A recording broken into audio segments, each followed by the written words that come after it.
무엇인가를 잠깐 보십시오. 이 두 가지의 비유는 여러 가지 면에서 뚜렷한 대조점을 이루고 있습니다. 겨자씨는 나무로 성장해 가는 과정에서 들판의 전경을 보여주죠. 이 나무는 들판에 있습니다. 누룩은 누룩이 번져가는 과정에서 집안의 광경을 보여줍니다. 또 겨자씨는 겨자씨를 나무로 가꾸는 일에 대해서 남자의 하는 일을 생각할 수가 있습니다. 누룩은 이 누룩의 비유를 통해서 여인들의 일을 생각하게 됩니다. 겨자씨는 하나님 나라의 외부적인 발전을 강조하고 있다면 누룩은 하나님 나라의 내부적인 발전을 강조하고 있습니다. 이것이 겨자씨와 누룩의 대조점입니다. 자, 그럼 두 가지 비유의 공통점을 살펴보겠습니다. 이 비유는 공통적으로 예수 그리스도를 구주와 주님으로 고백하고 주의 말씀 앞에 순종하는 사람들에게 하나님께서는 어떻게 그들을 통치하시며 더 나아가서 하나님 나라가 어떤 모습으로 하나님의 왕국이 확장되어 가고 있는가, 이것을 보여주고 있습니다. 하나님 나라의 놀라운 가능성 그리고 위대한 잠재력에 대한 교훈, 이것이 이 두 개의 비유의 교훈입니다. 공통점이죠. 구체적으로 공통점이 무엇인가를 살펴봅니다. 첫째, 작은 것의 가치를 강조하고 있습니다. 자, 여러분 천천히 다시 한번 읽습니다. 13장 31절에서 32절 천천히 같이 읽어요. 시작. 또 비유를 들어 이르시되 천국은 마치 사람이 자기 밭에 갖다 심은 겨자씨 하나 같으니 이는 모든 씨보다 작은 것이오되 자란 후에는 풀보다 커서 나무가 되매 공중의 새들이 와서 그 가지에 깃들이니라. 여러분, 겨자씨보다 더 작은 것도 있을 수 있습니다. 근데 지난번에도 말씀드렸지만 유대인들은 가장 작은 것을 말할 때 언제나 겨자씨만큼 작다, 이 말을 사용해 왔습니다. 예수님께서도 이런 말씀을 하셨죠. 만일 너희에게 겨자씨만한 믿음이 있으면 이 산을 명하여 저리로 옮기라 하여도 옮길 것이다. 예수님의 교훈을 잘 살펴보십시오. 작은 것에 대한 가치를 얼마나 소중하게 생각하고 계십니까? 세상은 큰 것을 요구하지만 우리 주님은 작은 것을 소중하게 여기십니다. 예수님의 교훈 가운데 지극히 작은 것에 충성된 자는 큰 것에도 충성된다 라는 말을 하셨고, 한 과부의 헌금 2개, 렛돈 2개, 이것이 얼마나 소중한 가치를 지느냐에 따라서 는가에 대해서 우리에게 말씀해 주셨습니다. 이웃에게 건네준 냉수 한 그릇의 작은 친절, 이것의 소중함도 주님은 가르쳐 주셨습니다. 여러분, 이것은 하나님의 심판대 앞에 서게 될 때 얼마나 중요한 하나님의 심판의 요소가 되느냐에 대해서 말씀하고 있는 것입니다. 고린도전서 1장에 보게 되면은 하나님께서 쓰시는 하나님의 사람들, 이런 사람들은 어떤 사람인가에 대해서 설명하는 내용이 나옵니다. 그들은 아주 굉장한 사람들이 아니었습니다. 하나님께서는 화려한 문벌이나 화려한 학벌이나 대단한 지식인을 하나님은 사용하지 않았습니다. 저도 신학교 들어가서 목사가 되고자 했을 때 이 말씀을 듣고 많은 용기를 얻었습니다. 정말로 이상하게도 놀랍게도 하나님의 사역자들 가운데에서는 문볼 좋은 사람이 많지가 않고 지식 있는 사람이 많지 않았습니다. 보잘것없는 사람들을 들어서 하나님은 놀라운 일을 시작하십니다. 저같이 보잘것없는 사람도 들어서 이렇게 말씀 전하게 해주셨습니다. 여러분, 유대 보울 가운데 베들레헴 아시죠? 가장 작은 마을입니다. 그런데 구약의 미가 선지자가 예수님 탄생 700년 전에 이렇게 예언을 합니다.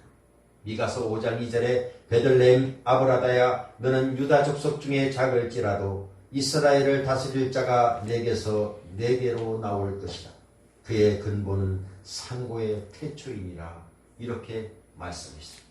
작은 것에서부터 출발합니다.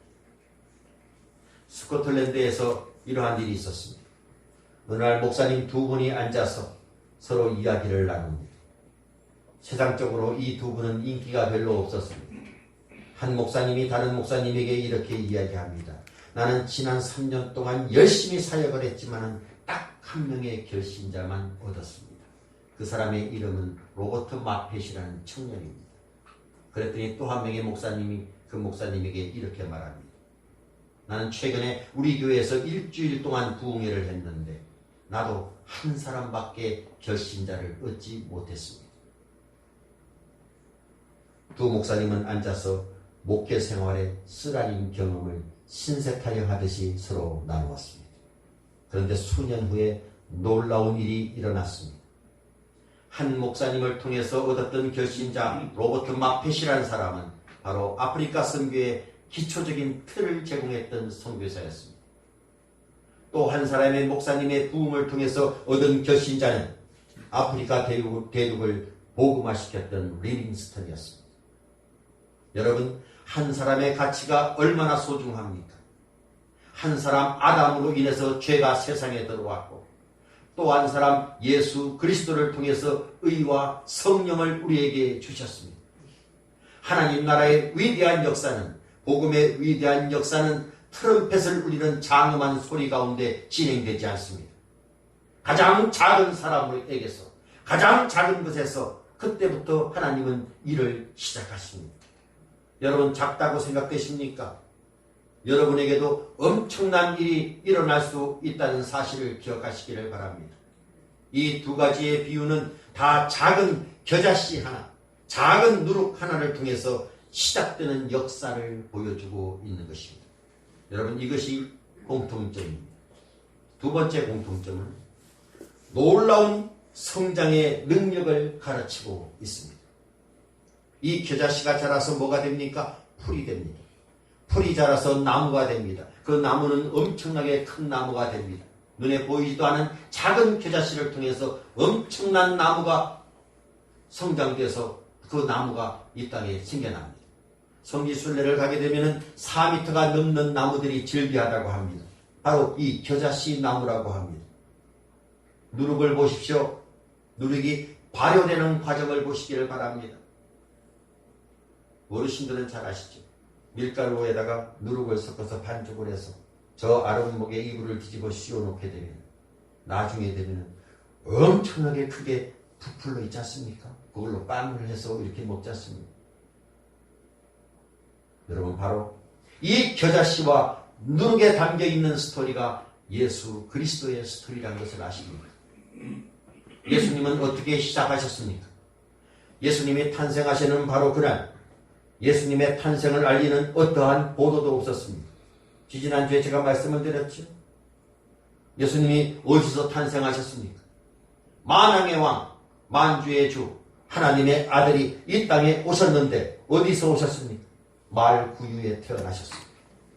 아무것도 보잘것없는 그곳에서부터 그분의 생애는 시작되었습니다. 생각해 보십시오. 이 구유에 담긴 작은 아이가 무엇을 하겠습니까? 또 예수님은 목수의 아들로 태어났습니다.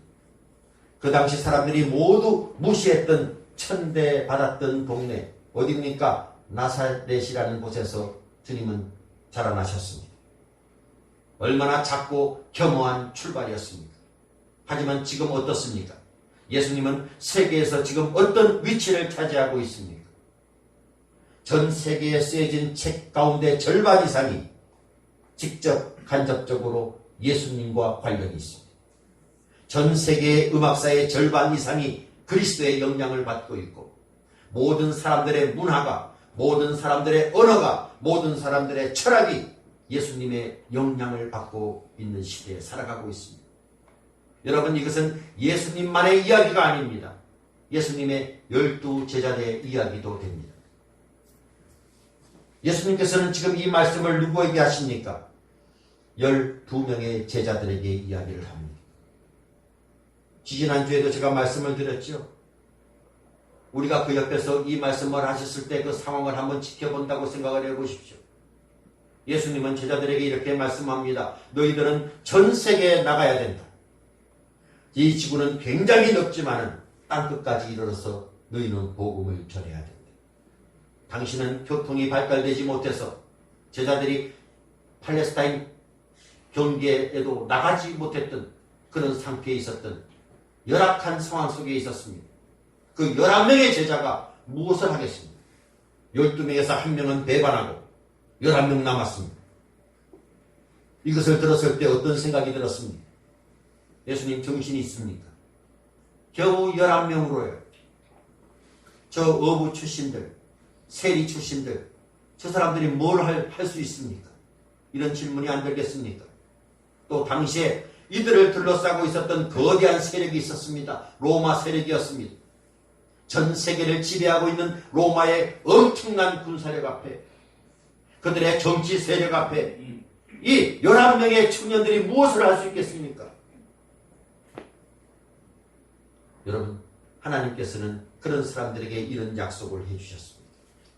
내 처음 시작은 미약하였으나 내 나중은 심히 창대하리라. 하나님의 역사는 거대한 것으로 시작되는 것이 아닙니다. 내가 주를 믿는 믿음만 있다면 작은 겨자씨 같은 믿음 하나로 하나님의 놀라운 역사는 오늘도 일어납니다. 우리 교회에서 한번 찾아볼까요? 멀리서 찾을 필요도 없습니다. 일부 예배 때도 우리 김순옥 권사님 오셔서 제가 말씀을 드렸습니다. 제주도 식당을 한번 보십시오. 10여 년 전에 저희가 맨 처음에 갔을 때 그 식당이 어떻게 시작되었습니까? 저 골목에 2평인가 3평 정도 되는 조그마한 그 상회, 로얄 상회라는 것으로 시작되었습니다. 그러다가 한 1년 만에 길 건너 조금 더 큰 도로 로얄 마트라고 해서 옮겼습니다. 지금은 양주에서 제주도 식당을 모르는 사람이 없습니다. 웬만한 사람은 오지도 못합니다. 비싸서. 고급스러운 식당으로 발전했습니다. 놀라운 발전 아닙니까? 우리 김현수 집사님 한번 볼까요? 김현수 집사님 지금 중국에 계시지만은 제가 맨 처음에 집사님 집에 신방을 갔을 때 어디로 갔냐면은 저 미사리에 갔습니다. 미사리에 가가지고 인도하는 대로 따라갔더니 어느 비닐하우스 집으로 들어갔습니다. 그곳에 반을 막아서 살림을 차리고 반은 막아서 지금 퇴진SY 이사로 있는 황 이사가 거기서 재봉질하는 모습 가운데 거기서 예배를 드렸습니다. 지금 어떻게 변했습니까? 한국 공장에 20명이 넘는 직원이 있고 중국에는 단돈과 대련에 몇백 명의 직원이 지금 그곳에서 생활하면서 거기에 사장이 되었습니다. 수십억의 매출을 올리는 거대한 중소기업으로 변화되었습니다. 놀라운 일 아닙니까? 작은 것을 무시하시지 마시기를 바랍니다. 한 군데만 더 들까요? 저 밑에 있는 VIP 텔레콤 한번 보십시오. 연기가 맨 처음에 와서 여기서 매상을 차린다고 하길래 저는 한숨이 나왔습니다. 왜냐하면 제가 사업적인 어떤 수완은 없는 아이구나. 어떻게 저기다가 차릴 생각을 할까? 핸드폰 가게라는 것은 코너나 큰 대로변에 차려야 됩니다. 그리고 많은 인테리어 비용을 투자해야 됩니다. 기껏 인테리어 한다는 것이 저하고 마무리 목사하고 유연자하고 셋이 앉아서 도배하고 그리고 나서 남이 쓰던 거 갖다가 주워놓고 그리고 시작을 합니다.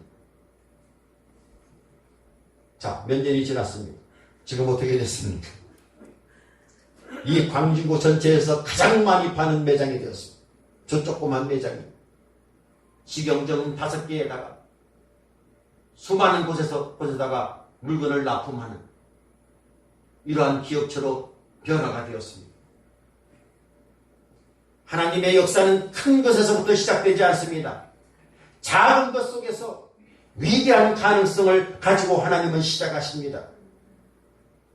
지금도 이 가능성을 향해서 성장하고 있는 거대한 그 고동소리를 여러분 들리십니까? 여러분, 그것이 사도행전의 역사였습니다.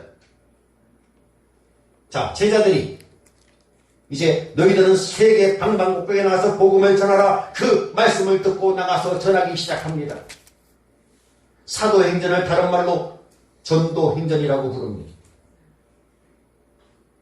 하나님의 통치가 어떻게 확장되어 가고 있는가를 사도행전에서 보여주고 있지 않습니까? 12명의 제자들이 머지않아 사도행전 1장에 보게 되면 500명으로 늘어납니다. 이 500명의 숫자가 어느 날 3,000명이 되었습니다. 사도행전 2장을 보십시오. 이 3,000명이 사도행전 4장에 가서는 5,000명이 됩니다. 그리고 나서 고린도에 1만 명의 동지들을 얻기 시작합니다. 곧이어서 그들은 2만 명이 되었고 3만 명으로 불어나기 시작합니다. 마침내 거대한 제국 로마 제국이 그리스도의 복음 앞에 무릎을 꿇게 됩니다. 근데 여러분, 이 모든 것이 저와 여러분의 이야기일 수 있다는 사실을 아십니까? 내가 무엇을 할 수 있단 말인가 이렇게 생각하지 마십시오. 나는 보잘것없는 사람이다 이렇게 생각하지 마십시오. 여러분 아십니까? 나같이 보잘것없고 연약하고 미약하고 가장 작은 것 하나이지만, 그러나 이 하나를 하나님께서는 기대하시는 눈동자로 바라보고 계시며 나에게 큰 나무의 비전을 가지고 주님은 쳐다보고 계시다는 사실을 아십니까? 우리 교회가 얼마나 연약하고 작습니까? 그러나 이 작고 연약한 교회를 통해서 하나님께서 반드시 기대하시는 것이 있습니다. 그 역사의 고동소리, 이것을 우리는 들을 줄 알아야 됩니다. 작은 겨자씨와 누룩을 통해서 놀라운 가능성을 발견하시기를 바랍니다. 세 번째로, 두 개의 비유의 공통점이 세 번째로 뭐냐면은 외적, 내적 성장 과정을 보여줍니다. 여러분, 이 비유는 한 걸음 더 나아가서 이것이 어떻게 외형적으로 내면적으로 성장해 가는가, 발전되어 가는가를 보여줍니다. 이 겨자씨의 비유는 하나님 나라의 외형적인 발전의 모습을 보여드린다고 했고, 그 다음에 누룩의 비유는 내면적인 발전에 초점을 맞추고 있습니다. 그런데 여러분, 이 겨자씨가 자라서 큰 나무가 되는 과정은 우리가 자라는 과정을 지켜볼 수는 있습니다. 그런데 누룩이 발효되는 과정은 우리가 지켜보지를 못합니다. 아래목에 묻어놓게 되면 어느새 부풀러 있습니다. 이것이 한 교회의 역사이고 이 지구상에 있는 하나님 나라의 역사이기도 합니다. 중요한 것은 오늘날 저와 여러분이 예수를 그리스도로 받아들이고 예수님을 믿고 난 이후에 어떻게 자라가고 있느냐 하는 것입니다. 여러분 마음속에 생명을 소유했다면 이 생명은 반드시 자라야 됩니다. 내적으로 자라야 되고 외적으로 자라야 됩니다. 내가 예수 그리스도의 생명을 소유하고 영생을 얻은 다음에 우리는 자라는 모습을 내가 볼 수가 있어야 되고 남에게 보일 수 있어야 됩니다. 성경을 사랑하는 모습으로, 교회에 참석하는 신실성으로, 다른 사람의 영혼을 붙들고 기도하는 그 모습 가운데 이런 여러 가지 모습들을 다른 사람들에게 보일 수 있어야 됩니다. 외적인 모습으로, 내면적인 모습으로 여러분 반드시 자라야 됩니다. 이렇게 성장되고 있습니까? 저는 우리 교회가 양적으로 성장되기를 기대합니다. 그런데 더 중요한 것은 양적인 성장도 중요하지만 우리 교회가 어떤 장소로 이전할 것인가, 어떤 교회를 건축할 것인가, 이런 것도 중요하지만 더 중요한 것은 우리 성도들 마음속에 어떤 일이 벌어지고 있느냐 하는 것입니다. 잘하고 있는가 하는 것입니다. 10년이 가도 20년이 가도 그대로의 모습, 이것은 생명이 없다는 얘기입니다. 생명이 있는 자들은 잘해야 됩니다. 바울은 이렇게 말합니다. 너희 속에 착한 일을 시작하시니까 하나님께서 지금 어떤 역사를 행하고 계십니까? 여러분 마음속에서 너희 안에 행하시는 분은 하나님이시니 그렇게 말씀합니다. 여러분 안에서 하나님이 지금 행하고 계십니까? 어떤 일을 행하고 계십니까? 여러분 삶의 내부에서 어떤 모양으로 지금 역사하고 있습니까? 여러분의 속사람은 어떻게 변화되고 있습니까? 반드시 그래야 됩니다. 그게 생명이 있는 자입니다. 누룩이 부풀어 오르듯이 겨자씨가 날마다 풀로 나무로 자라듯이 반드시 자라야만 됩니다. 제가 우리 교회 희망을 받습니다. 언제냐면은 어제 전교인 새벽 예배를 드렸습니다. 지난달 원래 회의 때 목사님 새벽 예배를 1일날 하지 말고 5일날로 이렇게 하면 많이 나올 수 있을 것 같습니다. 제가 반신반의하면서 그렇게 시작을 했습니다. 어제는 평상시에 5명, 6명 나오다가 어제는 15명이 새벽 예배로 나왔습니다. 놀랍죠? 하나님의 말씀에 순종하고 복음에 순종하는 사람들의 생애를 통해서 하나님 나라는 오늘도 성장해 가고 있는 것입니다. 확장해 가고 있는 것입니다. 하나님은 인간적인 방법으로 성장시키지 않습니다. 하나님은 무력을 사용하지도 않고 하나님은 정치를 사용하지도 않습니다. 하나님의 방법은 성령의 능력입니다. 각 마음속에 있는 성령으로 인해서 그 사람이 날마다 내면적으로 자라가고 외형적으로 보여주고 반드시 그렇게 해야 됩니다. 자, 네 번째 보십시다. 성장의 마지막 결과를 보여주고 있습니다. 32절 말씀을 다시 한번 여러분들이 읽으십시오. 32절 시작. 이는 모든 씨보다 작은 것이로되 자란 후에는 풀보다 커서 나무가 되매 공중의 새들이 와서 그 가지에 깃들이니라. 지지난주에 제가 이 내용은 다니엘서 4장의 내용이라고 말씀을 드렸죠. 기억나시죠? 다니엘서 4장의 내용에 대해서도 제가 말씀을 드렸습니다. 바벨론 왕 느부갓네살 왕이 어느 날 잠을 자는데 꿈을 꾸었습니다. 꿈속에 큰 나무가 하나 나타났는데 이 나무가 계속 자라서 하늘까지 닿습니다. 그런데 많은 새들이 이 나무에 날라와가지고 이제 열매를 먹고 거기서 노래를 부르는 그 장면의 꿈을 꾸었습니다. 나중에 다니엘을 불러서 이 꿈을 해석해 달라라고 이야기를 하죠. 다니엘이 뭐라고 얘기합니까? 이 큰 나무는 바벨론이며 여기에 많은 새들이 찾아온 것은 주변의 수많은 나라들이 이 바벨론 왕 느부갓네살에게 은혜를 입게 되는 것입니다. 이렇게 이야기를 했습니다. 여러분, 이 사건은 바로 예수 그리스도의 그림자입니다. 우리 주님은 우리의 왕이십니다. 그가 통치하는 나라가 천국이라고 우리는 알고 있습니다. 예수 그리스도께서 저와 여러분 마음에 찾아오셔서 내 의식을 붙들고 내 생각을 붙들고 내 마음을 다스리고 통치하실 때 우리의 삶은 잘할 수밖에 없습니다. 안 잘한다. 그것은 주님이 아직 없다는 얘기입니다. 엄격하게 얘기해서 하나님께서 다스린다면 놀라운 결과를 나타낼 수밖에 없습니다. 여러분, 겨자씨 하나가 자라서 큰 나무가 되는 광경을 상상해 보십시오. 거기에 새들이 찾아옵니다. 새들이 와서 노래를 부르기 시작합니다. 거기에서 쉼을 얻습니다. 안식과 열매를 제공합니다. 우리가 그렇게 되어야 된다는 것입니다. 자, 결과적으로 결론을 봅니다. 제가 여러분에게 감히 묻습니다. 오늘 이 시간 주님께서 여러분을 다스리십니까? 하나님이 여러분의 왕이십니까? 그렇다면 하나님께서 다스리는 결과가 어떻게 나타나고 있는가? 여러분 인생의 나무에 새들이 날아오고 있습니까? 피곤한 새들이 날아와서 거기에서 쉼을 얻고 있습니까? 예수께서 다스리는 놀라운 축복, 이 아름다움을 다른 사람들도 사모해서 나에게 다가와서 그 방법을 묻습니까?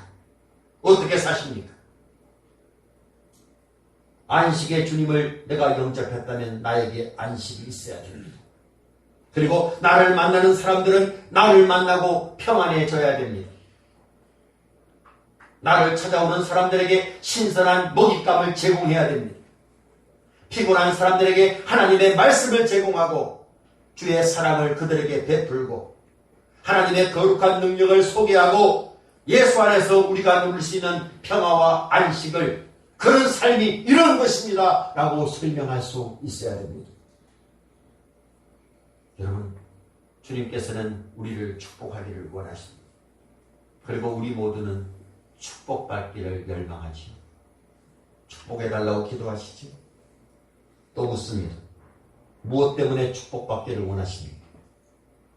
다시 말해서 축복을 받고 나서 어찌 하려고 그러십니까? 우리가 축복받기를 소원할 오직 한 가지 이유밖에 없습니다. 우리가 왜 축복받아야 됩니까? 그것은 내가 받은 축복을 이웃에게 나누어 주기 위함입니다. 그 이유 때문에 주님께서는 우리를 축복해 주시는 겁니다. 그래서 주님께서는 내게 건강을 주시고 나에게 생명을 주신 이유, 나에게 삶을 주신 이유는 내가 남에게 축복이 되게 하기 위해서, 내게 주신 그 사랑을 이웃과 나누라고, 내게 주신 그 기쁨을 이웃과 나누라고, 내게 주신 안식을 이웃과 나누라고 우리를 축복하셨고 오늘도 인도해 주십니다.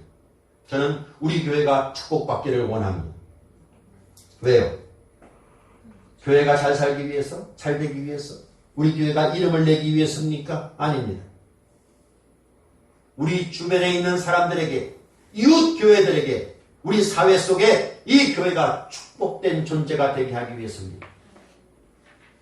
내 인생의 나무에 어떤 열매가 맺고 있는지를 한번 냉철하게 생각해 보시기를 바랍니다. 예수님께서 내 마음속에 찾아오시고 성령께서 나를 통치하신다고 입술로는 얘기하는데, 그런데 내 삶 속에 어떤 열매들을 맺고 있습니까? 얼만큼 자랐습니까? 여러분, 우리가 지금까지 인생을 얼마나 잘 살아왔는가, 얼마나 복되게 살았는가 하는 것은, 여러분, 이 땅에서 옛날에 내가 무엇을 했고 어떠한 일을 이루었는가 그 경력에 있는 것이 아닙니다. 바로 지금, 오늘 내가 자랑할 수 있는 삶이 없다면 그 사람은 언제나 이렇게 얘기합니다. 내가 왕년에 이런 일을 했다. 내가 옛날에 교회를 섬길 때는 이렇게 했다. 왕년에. 그거 중요하지 않습니다. 지금 어떤 삶을 살고 있습니까? 내가 지금 이웃들에게 어떠한 존재가 되고 있습니까? 내 남편에게, 내 아내에게 어떠한 축복된 존재입니까? 그들에게 안식의 그늘을 제공하고 있습니까? 어떤 열매들이 있습니까? 눈을 한번 감고 생각해 보십시오. 보잘것없는 겨자씨 같은 내가 어느 날 어머니의 뱃속에서 태어났습니다. 그때 그 탄생은 하나님께서 내리신 축복이었습니다. 응애하고 울음을 울고 이 땅에 태어났던 그 순간에 내 인생은 시작되었습니다. 그죠? 그런 다음에 몇십 년 이렇게 긴 세월을 살아오면서 어느 날 복음을 들었습니다. 이제 내 속에 하나님의 생명이 임했습니다. 겨자씨 같은 작은 씨 하나가 누룩이 조금 섞인 밀가루 반죽이 이제는 어떻게 됐습니까? 나물이 되고 큰 나무가 되고 빵은 부풀어 올라서 큰 덩치가 되었습니까? 어떤 나무가 되었습니까? 자라고 있습니까? 아니면 그대로입니까? 우리는 잘해야 됩니다. 주변 사람들이 여러분에게 어떻게 말합니까? 나를 보면은 내 옆에 오고 싶어 합니까? 아니면 거북해서 피하고 싶어 합니까? 이것이 우리가 어떻게 인생을 살았는가 점검할 수 있는 가장 구체적인 방법입니다. 하나님이 내 삶 속에서 하나님 나를 어떻게 이루셨는지 우리의 이웃들에게 말할 수 있어야 됩니다. 잘해야 됩니다. 겨자씨가 나무가 되듯이 누룩이 부풀러 오르듯이 그런 모습으로 자라가는 삶, 이웃들에게 그늘을 제공할 수 있는 삶, 이런 삶을 사시는 여러분 되시기를 주의 이름으로 축복합니다. 기도하십시오.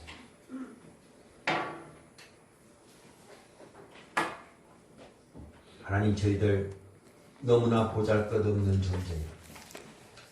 겨자씨처럼 누룩처럼 작은 존재지만 주님께서 저희들을 사용하여 주셔서 교회의 한 일원이 되게 하시고 귀한 사역들을 맡겨주심을 감사드립니다. 주여, 저희들 더욱더 마음껏 축복해 주시기를 원합니다. 우리 교회를 축복해 주시옵소서. 이제 저희들은 받은 축복을 가지고 이웃들과 나누고 주님의 자녀들이 축복된 존재로 살아가는 모습을 하나님과 사람 앞에서 보일 수 있도록 축복하여 주옵소서. 오늘 말씀을 듣는 우리 모든 성도들 자신의 삶을 비관하거나 좌절하지 않고 큰 나무의 비전을 바라보며 당당한 모습으로 살아갈 수 있도록 하나님 도와주옵소서. 예수님의 이름으로 기도드리옵나이다. 아멘.